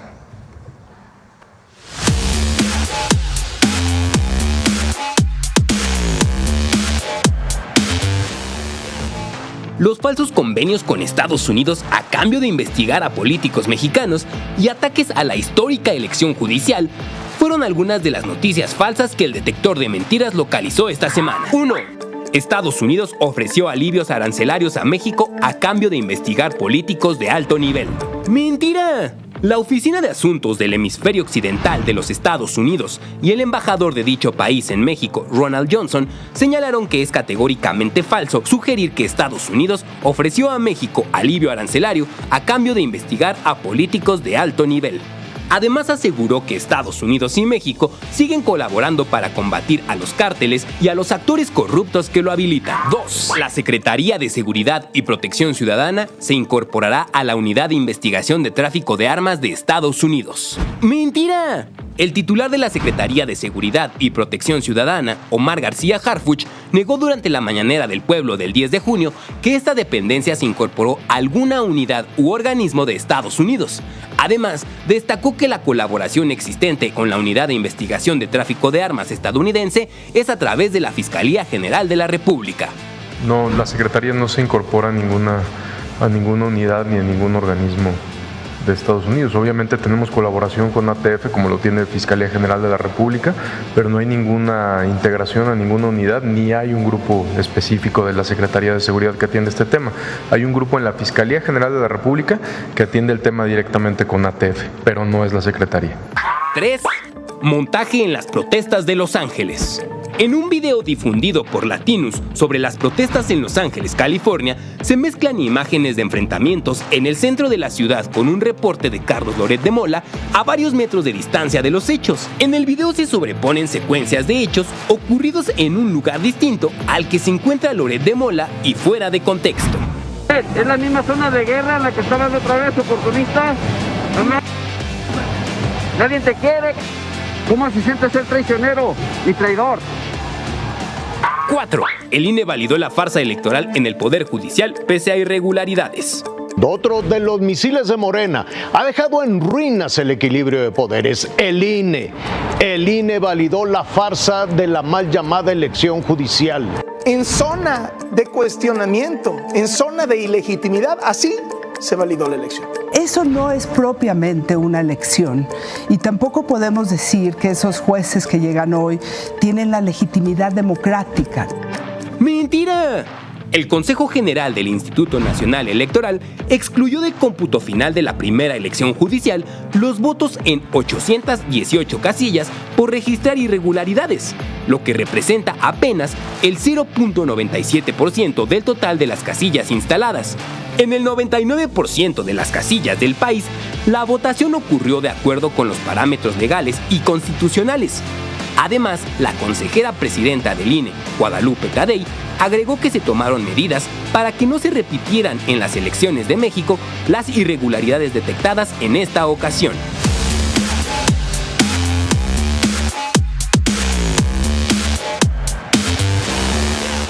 Muchas gracias. Hasta la próxima, Presidenta.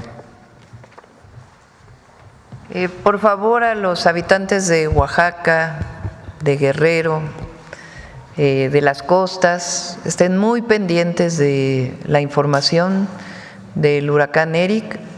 Vamos a estar informando durante todo el día, que se resguarden en sus casas, si están cerca de ríos, de lugares inundables, que se acerquen a los albergues, que no utilicen sus embarcaciones y que estén muy atentos a la comunicación. Está ahí ya Defensa, Marina, Protección Civil, todos atentos para apoyarles y resguardarles. Entonces, que estén muy atentos, por favor, y que nos ayuden ustedes también a comunicar. Muchas gracias a todas y a todos.